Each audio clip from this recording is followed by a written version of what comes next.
宜兰的团结园区推出年度大戏《齐天大圣西游记》，而且也规划杨丽花的展览。这园区也拢打造出过年的气氛，就是希望今年过年休假日会当吸引到民众来遮行搭。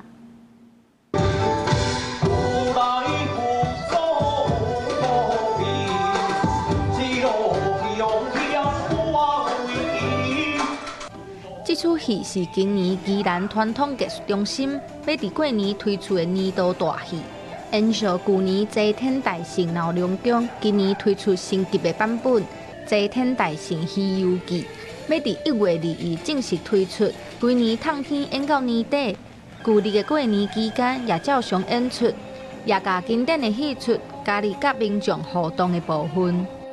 今年哦，这个齐天大圣哦，还有伊的师傅唐三藏，甲伊的师兄弟这个猪八戒甲沙悟净有歌戏哦，还有跳古亭哦，还有这个特技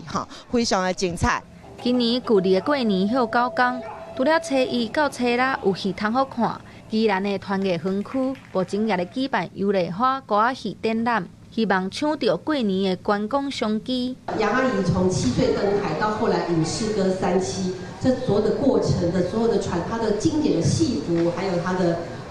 场景，整个那个戏剧的场景，还有很多影音，全部都会重现在我们的文化部传艺中心的展示馆里面。 宜兰传统艺术中心表示，今年过年园区的活动真多，有戏剧表演、手工体验、市集。 嘛有邀请工艺师傅来创作，和民众互动。今年用传统百家做主题，希望让民众伫遮感受到台湾的文化。记者陈心彤、谢桂玲，宜兰报道。